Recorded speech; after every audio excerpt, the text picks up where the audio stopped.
إن الحمد لله نحمده ونستعينه ونستغفره ونؤمن به ونتوكل عليه ونعوذ بالله من شرور أنفسنا ومن سيئات أعمالنا من يهده الله فلا مضل له ومن يضلل فلا هادي له وأشهد أن لا إله إلا الله وحده لا شريك له وأشهد أن نبينا محمدا عبده ورسوله أرسله الله بالحق بشيرا ونذيرا فأعوذ بالله من الشيطان الرجيم يا أيها الذين آمنوا اتقوا الله حق تقاته ولا تموتن إلا وأنتم مسلمون يا أيها الناس اتقوا ربكم الذي خلقكم من نفس واحدة وخلق منها زوجها وبث منهما رجالا كثيرا ونساء واتقوا الله الذي تساءلون به والأرحام إن الله كان عليكم رقيبا يا أيها الذين آمنوا اتقوا الله وقولوا قولا سديدا يصلح لكم أعمالكم ويغفر لكم ذنوبكم ومن يطع الله ورسوله فقد فاز فوزا عظيما أما بعد فإن خير الحديث كتاب الله وخير الهدي هدي محمد صلى الله عليه وسلم وشر الأمور محدثاتها وكل محدثة بدعة وكل بدعة ضلالة وكل ضلالة في النار فأعوذ بالله من الشيطان الرجيم والفجر وليال عشر۔ تمام قسم کی تعریف، بڑائی و کبریائی اللہ رب العالمین کے لیے جو ہم سب کا، اس کائنات کا خالق اور مالک ہے۔ تمام نبیوں اور رسولوں پر درود و سلام، بالخصوص ہمارے آخری نبی احمد مجتبیٰ محمد مصطفیٰ صلی اللہ تعالی علیہ وآلہ وسلم پر، آپ کی آل و آپ کے اصحاب پر، اور ان تمام لوگوں پر جو صحیح طور پر قیامت تک آپ کی اتباع اور پیروی کرنے والے ہیں۔ حضرات گرامی، اللہ رب العالمین کا فضل اور اس کا احسان اپنے ایمان والے بندوں پر یہ ہوتا ہے کہ ان کی نیکیوں میں اضافے کے لیے اللہ رب العالمین نے بہت سارے موسم اسے عطا کیے ہوتے ہیں، بہت سارے مواقع اور بہت سارے اوقات اسے عطا کیے ہوتے ہیں کہ جن اوقات کو اپنا کر، جن موسم کو اپنا کر اور ان موسم میں، ان اوقات میں جانے اور پہنچنے کے بعد نیکیاں کر کے اپنے آپ کو اللہ کے قریب بنا لیتے ہیں اور اپنے نامہ اعمال میں اضافہ کرتے ہیں، اور اپنے نیکیوں میں اضافہ کرتے ہیں۔ اللہ رب العالمین نے بہت سارے ایسے مواقع عطا کیے کہ جن کے فضل بڑے اونچے ہیں، جن کا مکان بڑا اعلیٰ ہے، ان کا مقام اور مرتبہ بہت زیادہ ہے، اس کی شان اللہ کے ہاں بڑی عظیم ہے۔ اور انہی ایام میں سے، انہی اوقات میں سے عظیم دن ذی الحجہ کے ابتدائی 10 دن ہیں، جس میں ہم اور آپ قریب میں انشاءاللہ داخل ہونے والے ہیں۔ اللہ رب العالمین نے قرآن مجید میں اس کے حوالے سے قسم کھائی اور یہ فرمایا والفجر ولیال عشر، قسم ہے فجر کی اور قسم ہے 10 راتوں کی۔ تمام مفسرین کا اس بات پر اجماع ہے کہ ان 10 راتوں سے مراد کیا ہے۔ والفجر ولیال عشر، قسم ہے فجر کی اور قسم ہے 10 راتوں کی۔ یہ 10 راتیں کون سی ہیں، اس کا تذکرہ اللہ رب العالمین نے قرآن میں نہیں فرمایا ہے، مفسرین نے اس کی وضاحت فرمائی، اور اللہ کے نبی محمد الرسول اللہ صلی اللہ علیہ وسلم کے بہت ساری ایسی احادیث آئیں جس کے حوالے سے اس کی فضیلت واضح ہوتی ہے۔ مفسرین نے یہ فرمایا کہ ان 10 راتوں سے مراد ذی الحجہ کی 10 راتیں ہیں، اور یہی ایام معلومات ہیں، ایام معلومات جس کا تذکرہ اللہ رب العالمین نے قرآن مجید میں فرمایا ہے۔ فرمایا اللہ رب العالمین نے لِيَشْهَدُوا مَنَافِعَ لَهُمْ وَيَذْكُرَ اسْمَ اللَّهِ فِي أَيَّامٍ مَّعْلُومَاتٍ عَلَى مَا رَزَقَهُم مِّن بَهِيمَةِ الْأَنْعَامِ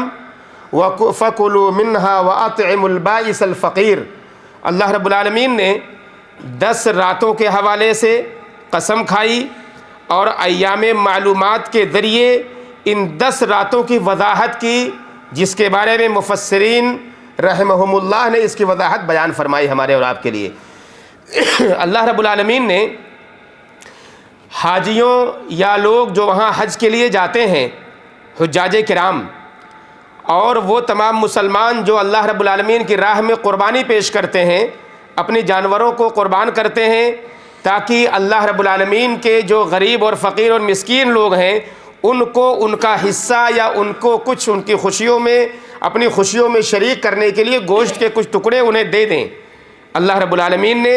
ایام معلومات کے حوالے سے بیان فرمایا تاکہ لوگ اپنی منفعت کی خاطر حاضر ہوں اور دیکھیں جو اللہ رب العالمین نے ان کے لیے منافع رکھے ہوئے ہیں، جو فائدے رکھے ہوئے ہیں، اور اللہ رب العالمین کا نام لے کر کے اپنے جانور جو اللہ رب العالمین نے بہیمۃ الانعام کی شکل میں جانور جن کی قربانی جائز ہے ان کی شکل میں انہیں عطا کیا ہے، اللہ کا نام لے کر وہ ذبح کریں جو اللہ رب العالمین نے انہیں نوازا ہے، اور فقیروں اور مسکینوں کو وہ اس میں سے کھلائیں۔ عبداللہ ابن عباس رضی اللہ تعالی عنہما کے بارے میں آتا ہے، کہتے ہیں ایام المعلومات ایام العشر، ایام معلومات جس کے بارے میں اللہ رب العالمین نے قرآن میں فرمایا ہے اس سے مراد ذی الحجہ کے ابتدائی 10 دن ہیں، اور اللہ رب العالمین نے ان 10 دنوں کو خصوصیت کے ساتھ بہت سارے اجر اور نیکیوں کے ساتھ ذکر کیا ہے۔ اللہ کے نبی محمد الرسول اللہ صلی اللہ علیہ وسلم کی حدیث آتی ہے، کہتے ہیں مل عمل فی ایام افضل منها فی هذه یعنی العشر قالوا ولا الجہاد قال ولا الجہاد الا رجل خرج یخاطر بنفسه وماله فلم یرجع بشیء۔ اللہ کے نبی محمد الرسول اللہ صلی اللہ علیہ وسلم نے عمل کے بارے میں، نیک کام کے بارے میں تذکرہ فرمایا کہ ان 10 دنوں کے اندر نیک کام کرنا باقی کے سارے دنوں میں جو بھی انسان کی زندگی میں ہوتے ہیں ان تمام دنوں کے مقابلے میں ان 10 دنوں میں عمل کرنا یہ افضل ترین عمل ہے، سب سے بہتر عمل ہے۔ صحابہ نے پوچھا اللہ کے نبی صلی اللہ علیہ وسلم کیا جہاد کرنا بھی افضل نہیں ہے، یعنی ان 10 دنوں کے علاوہ اگر کسی دوسرے دنوں میں آدمی جہاد کرے تو کیا اس کا جہاد کرنا بھی افضل نہیں ہے؟ اللہ کے نبی صلی اللہ علیہ وسلم نے فرمایا کہ جہاد کرنا بھی افضل نہیں ہے، مگر آدمی اپنے جسم اور اپنے مال کے ساتھ اللہ کی راہ میں جہاد کرنے کے لیے نکلے اور ان دونوں میں سے کوئی چیز واپس نہ آئے، یعنی وہ شہید کر دیا جائے، اس کا مال اس میں ختم ہو جائے، تو وہ عمل ٹھیک ہوگا عام دنوں میں کرنا، لیکن ان 10 دنوں کے اندر آدمی اگر جہاد بھی ان 10 دنوں کے علاوہ اگر جہاد بھی کرتا ہے تو بھی عام عمل ان 10 دنوں کے اندر کرنا زیادہ افضل ہے۔ یہ فضیلت ہے جو ہمیں اور آپ کو بتائی گئیں ذی الحجہ کے شروع کے 10 دنوں کے حوالے سے۔ وجہ کیا ہے اس کی؟ وجہ یہ ہے، علامہ ابن حجر رحمہ اللہ نے اس کے بارے میں فرمایا، کہتے ہیں کیونکہ ان 10 دنوں کے اندر امہات العبادات جمع کیے گئے ہیں، عبادت جو سب سے اہم عبادتیں ہیں، سب سے بہترین عبادت ہے انسان کی زندگی میں، وہ ان 10 دنوں کے اندر جمع کی گئی ہیں۔ کیا ہے وہ؟ چاہے وہ روزہ ہو، چاہے وہ قربانی ہو، چاہے وہ حج ہو، چاہے وہ نماز ہو۔ نماز تو ہمارا پڑھتے رہتے ہیں، نماز کے ساتھ انسان اگر روزہ رکھے گا ان 10 دنوں کے اندر، اس کے بارے میں حدیث میں آپ کو دوں گا بھی، اسی طرح سے قربانی انہی 10 دنوں کے اندر ہوتی ہے، اسی طرح سے انسان حج کرنے کے لیے جاتا ہے تو انہی 10 دنوں کے اندر حج کو انجام دیتا ہے۔ تو اس لیے یہ افضل ترین دن جو اللہ رب العالمین نے ہم سب کو عطا کیے ہیں ذی الحجہ کے 10 دن ہیں، جو سارے دن دنیا کے اندر پائے جاتے ہیں ان سارے دنوں میں افضل ترین دن ہیں۔ اور ایک وجہ یہ بھی ہے کہ اللہ رب العالمین نے ان 10 دنوں کے اندر ایک دن ایسا دیا جسے ہم عرفات کے دن سے جانتے ہیں، یوم عرفہ انہی 10 دنوں میں سے ایک دن ہے جس کے بارے میں اللہ کے نبی محمد الرسول اللہ صلی اللہ علیہ وسلم نے بڑی حدیثیں بیان کی ہیں۔ اللہ رب العالمین نے قرآن مجید میں فرمایا وَشَاهِدٍ وَمَشْهُودٍ، قسم ہے شاہد کی اور قسم ہے مشہود کی۔ شاہد اور مشہود کیا ہے؟ اس کے بارے میں ابو ہریرہ رضی اللہ تعالی عنہ کے بارے میں آتا ہے، کہتے ہیں الشاہد یوم الجمعہ، شاہد کیا ہے؟ جمعہ کا دن ہے، والمشہود یوم عرفہ، اور مشہود جو ہے وہ عرفہ کا دن ہے۔ تو اللہ رب العالمین نے گویا کہ جمعہ کے دن کی بھی قسم کھائی ہے، گویا کہ اللہ رب العالمین نے عرفہ کے دن کی بھی قسم کھائی ہے۔ اللہ کے نبی محمد الرسول اللہ صلی اللہ علیہ وسلم پر ایک آخری آیت کریمہ نازل ہوئی عرفات کے میدان کے اندر، اور اللہ رب العالمین نے آیت اتاری الیوم اکملت لکم دینکم وَأَتْمَمْتُ عَلَيْكُمْ نِعْمَتِي وَرَضِيتُ لَكُمُ الْإِسْلَامَ دِينًا، وہ عرفہ کا دن ہے، دین اسلام کو مکمل کر دیا گیا اسی دن کے اندر جس کے بارے میں اللہ رب العالمین نے قسم کھائی۔ اور عمر ابن خطاب رضی اللہ تعالی عنہ کہا کرتے تھے، کیا کہتے تھے؟ واللہ انی لا اعلم اليوم الذي نزلت على رسول الله صلی اللہ علیہ وسلم والساعة التي نزلت فيها على رسول الله صلی اللہ علیہ وسلم ونزلت عشیة عرفہ فی یوم جمعہ۔ کہتے ہیں عمر بن خطاب رضی اللہ تعالی عنہ، اللہ کی قسم ہے، اللہ کی قسم میں اس دن کو جانتا ہوں جس دن اللہ کے نبی محمد الرسول اللہ صلی اللہ علیہ وسلم پر یہ آیت نازل ہوئی، الیوم اکملت لکم دینکم واتممت علیکم نعمتی ورضیت لکم الاسلام دینا۔ یہ اسلام کے مکمل ہونے کے بعد یہ آیت عرفات کے میدان میں نازل ہو رہی ہے، اور اس کی گواہی کون دے رہا ہے؟ عمر فاروق رضی اللہ تعالی عنہ گواہی دے رہے ہیں، کہہ رہے ہیں مجھے پتا ہے اللہ کی قسم، وہ دن مجھے معلوم ہے، وہ وقت بھی مجھے معلوم ہے کہ جب محمد الرسول اللہ صلی اللہ علیہ وسلم پر یہ آیت نازل ہوئی وہ دن عرفہ کا دن تھا، شام کا وقت تھا اور جمعہ کا دن تھا، جو اللہ کے نبی صلی اللہ علیہ وسلم حج کرنے گئے تھے تو عرفہ کا دن اس دن جمعہ کا دن ہوا تھا۔ تو یہ ساری باتیں جو اللہ رب العالمین نے قسم کھائی اور پھر محمد الرسول اللہ صلی اللہ علیہ وسلم پر دین کے آخری وہ آیت، آخری اسلام کی وہ آخری، قرآن کی وہ آخری آیت نازل ہوئی جو عرفات کے دن میں نازل ہوئی اور عرفات کے میدان میں نازل ہوئی اور اسی طرح سے حج کے ایام میں نازل ہوئی۔ عرفہ کا وہ دن ہے کہ جس دن اللہ رب العالمین بہت ساری گردنوں کو، بہت سارے لوگوں کو جہنم سے آزاد کرتا ہے۔ حدیث میں آتا ہے ما من یوم اکثر من ان یعتق اللہ فیہ عبدا من النار من یوم عرفہ، کہا وَإِنَّهُ لَيَدْنُو ثُمَّ يُبَاهِي بِهِمُ الْمَلَائِكَةُ فَيَقُولُ مَا أَرَادَ هَؤُلَاءِ۔ اللہ کے نبی محمد الرسول اللہ صلی اللہ علیہ وسلم بیان کرتے ہیں کہ کوئی بھی دن جس دن اللہ رب العالمین سب سے زیادہ لوگوں کو جہنم سے آزاد کرتا ہے وہ دن عرفہ کا دن ہوتا ہے۔ جس دن حجاج کرام 9 ذی الحجہ کو عرفات کے میدان میں ہوتے ہیں وہ ایک ایسا دن ہوتا ہے کہ جس دن اللہ رب العالمین بہت سارے لوگوں کو، بے شمار لوگوں کو جہنم سے آزاد کرتا ہے۔ پھر اس کے بعد اللہ رب العالمین لوگوں سے قریب ہوتا ہے۔ عرفات کے میدان میں جو حجاج کرام جمع ہیں اسی حوالے سے کہا اللہ رب العالمین ان سے قریب ہوتا ہے اور فرشتوں کے درمیان، اپنے فرشتوں کے درمیان وہ جمع ہوئے لوگوں کو لے کر کے یہ فخر محسوس کرتا ہے اور فرشتوں سے کہتا ہے دیکھو انہیں کیا چاہیے، یہ میرے بندے کیا چاہتے ہیں۔ اتنا خوش اللہ رب العالمین اس دن ہوتا ہے۔ اللہ کے نبی محمد الرسول اللہ صلی اللہ علیہ وسلم نے عرفات کے میدان میں حجاج کرام کو ایک دعا سکھائی کہ جو لوگ وہاں ہوں، حجاج کرام، اور عرفہ کے روز جو دعا کی جائے گی وہ دعا جو میں نے کی ہے، جو سارے نبیوں نے کی ہے، وہ دعا کیا ہے؟ اللہ کے نبی صلی اللہ علیہ وسلم نے فرمایا لا الہ الا اللہ وحدہ لا شریک لہ لہ الملک ولہ الحمد وہو علی کل شیء قدیر۔ ہم سب کو یہ دعا یاد ہے، یہ اللہ کے نبی محمد الرسول اللہ صلی اللہ علیہ وسلم نے لوگوں کو سکھائی ہے۔ ایک اور بات اس حوالے سے یہ لیجئے کہ ایک دن عرفہ کا روزہ رکھنا، ایک دن حجاج کرام نہیں، جو حاجی ہیں وہ نہیں، جو یہاں ہیں، جو لوگ حج پہ نہیں گئے ہیں، دنیا میں کسی بھی کونے میں رہتے ہو، ایک دن روزہ رکھنے کا ثواب یہ ہے، اس کا اجر یہ ہے کہ اللہ رب العالمین ایک سال کے پچھلے اور ایک سال کے اگلے گناہ کو معاف کر دیتا ہے۔ ایک دن کا روزہ رکھنا ہے۔ کون سا دن ہے؟ عرفہ کا دن ہے۔ کون سی تاریخ ہے؟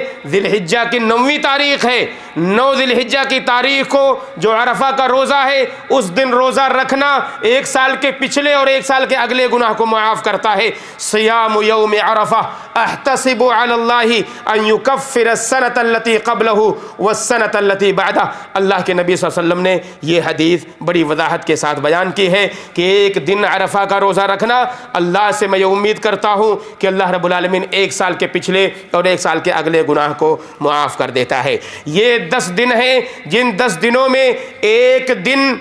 قربانی کا دن ہے جو کہ 10ویں ذی الحجہ ہے۔ عرفات کے یوم عرفہ کے بعد والا دن 10 ذی الحجہ، جس کے بارے میں اللہ رب العالمین نے حج اکبر سے تعبیر کیا ہے۔ اس دن حجاج کرام کو بڑی محنت کرنی پڑتی ہے، قربانی کرنی پڑتی ہے، رمی کرنا پڑتا ہے، وہاں مزدلفہ سے وہاں کوچ کر کے انہیں منی آنا پڑتا ہے، اور پھر اس کے بعد یہ سارے کام کر کے انہیں حلق کر کے اور سے ساتھ ہی ساتھ انہیں جا کر کے طواف کرنا پڑتا ہے، جو بہت مشکل کام ہوتا ہے۔ ایک دن کے اندر پوری صبح سے لے کے شام لگ جاتا ہے، پورا دن 4 کام کرنے کے لیے حجاج کرام وہاں چلتے پھرتے رہتے ہیں، محنت کرتے رہتے ہیں۔ یوم حج اکبر کہا گیا قربانی کے دن کی وجہ سے۔ حافظ ابن کثیر رحمہ اللہ نے بیان کیا وَهُوَ يَوْمُ النَّحْرِ، یہ 10 ذی الحجہ کی جو تاریخ ہے یوم نحر ہے، یہ قربانی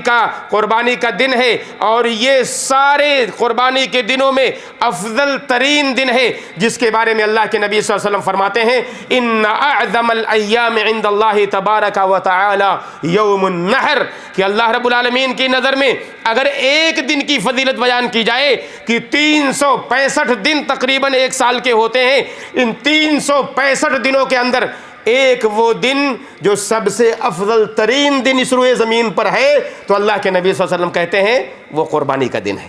کون سا دن ہے؟ قربانی کا دن ہے، یاد رکھیے اسے۔ کہا یہ سب سے بہترین دن ہے قربانی کا دن،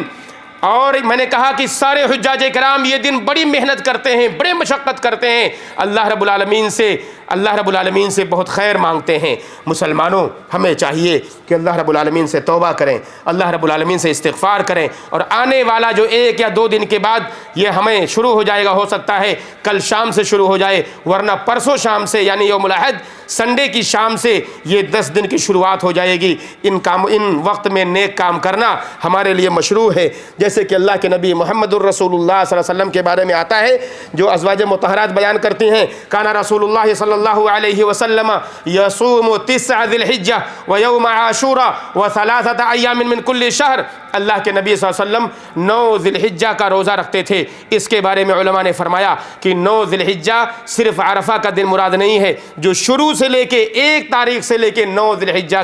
کے روزے اللہ کے نبی صلی اللہ علیہ وسلم رکھتے تھے۔ اور عام طور پر ہمارے یہاں یہ اختلافات پایا جاتا ہے، عرفہ کا دن کون سا ہے، جو حاجی وہاں پر موجود ہیں تو ہمارے یہاں 9 ذی الحجہ ہندوستان، پاکستان یا اور بر صغیر کے ممالک میں 1 دن کے بعد ہوتا ہے، ہم لوگ لیٹ ہوتے ہیں، تو اب روزہ ہم کب رکھیں؟ کیا حاجیوں کا خیال کرتے ہوئے رکھیں یا پھر اپنے ملک کا خیال کرتے ہوئے رکھیں؟ اس طرح کے اختلافات ہمارے یہاں بڑے پائے جاتے ہیں۔ یہ حدیث دیکھیے کہ اللہ کے نبی صلی اللہ علیہ وسلم کی اگر ہم اس پر عمل کرنے لگ جائیں، پورے 9 ذی الحجہ ہم اگر روزے رکھنے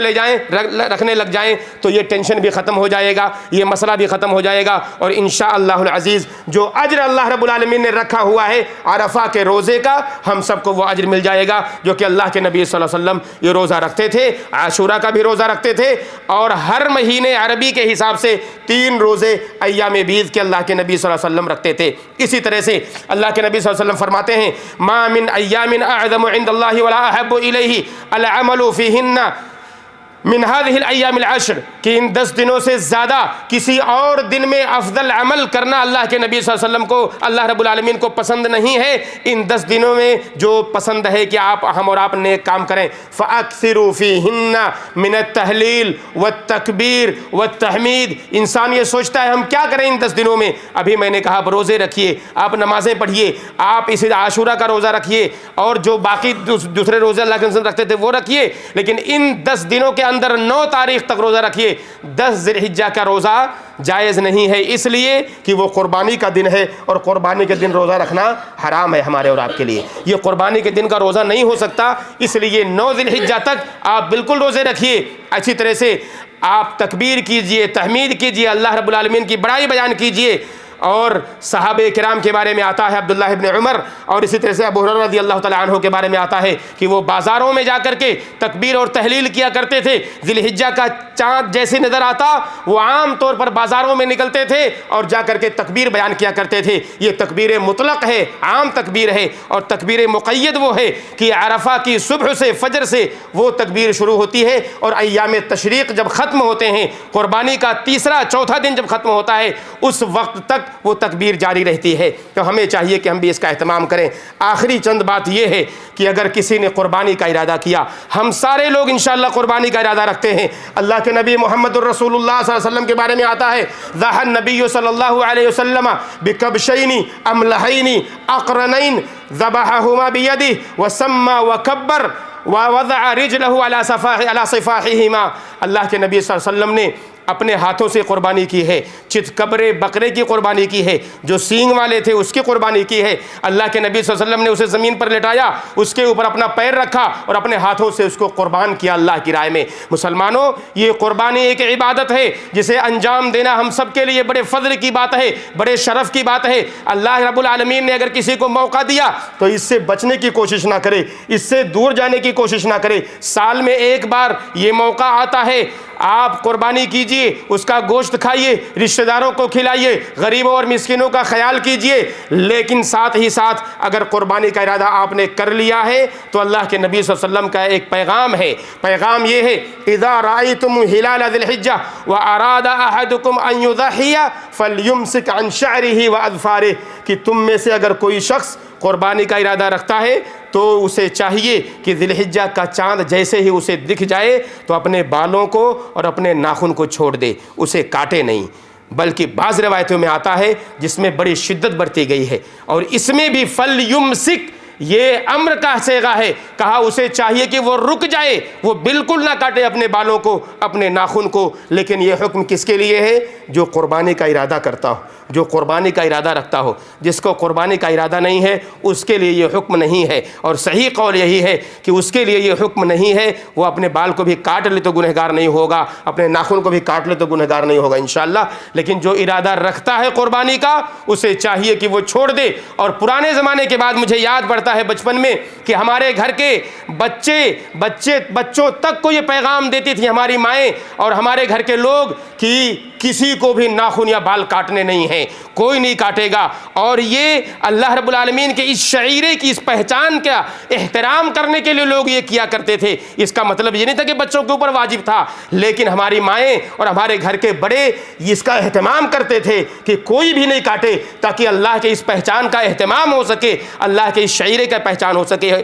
اس لیے مسلمانوں، اگر اللہ رب العالمین نے ہم میں سے کسی کو یہ توفیق دی ہے تو اسے چاہیے کہ قربانی کرے، اور ساتھ ہی ساتھ اس کا احترام کرے جو اللہ رب العالمین نے ہمیں اور آپ کو ان 10 دنوں کے اندر کرنے کے لیے کہا ہے، اس کو انجام دے، اور ان 10 دنوں کی فضیلت کو سمجھتے ہوئے اپنی زندگیوں کے اندر نیکیوں کو شامل کریں۔ اللہ سے دعا کریں کہ اللہ رب العالمین ہم تمام مسلمانوں کو ان 10 دنوں میں محنت کرنے کی توفیق دے، نیکیاں کرنے کی توفیق دے، اچھائیاں کرنے کی توفیق دے۔ اے اللہ ہم سب کو تیری عبادت انجام دینے کی توفیق دے، قربانی کرنے والا بنا دے، غریبوں اور مسکینوں کا خیال کرنے والا بنا دے۔ اے اللہ سارے مسلمانوں کی حفاظت فرما، دنیا میں جہاں بھی مسلمان رہتے ہیں اور بستے ہیں ان کی حفاظت فرما۔ اے اللہ اس ملک کی حفاظت فرما، اس ملک کے امیر کی حفاظت فرما، اور اس ملک کے اندر سارے مسلمان جتنے بھی رہتے ہیں اور بستے سب کی حفاظت فرما۔ اے اللہ رب العالمین دنیا میں مسلمانوں کے حالات کو سنوار دے۔ اے اللہ تعالیٰ مسلمانوں کے اندر سے پریشانیاں ختم کر دے۔ اے اللہ مسلمانوں کے حالات کو سنوار دے۔ اے اللہ دنیا میں جہاں بھی رہتے اور بستے ہیں سب کے امن اور امان کا قائم کردہ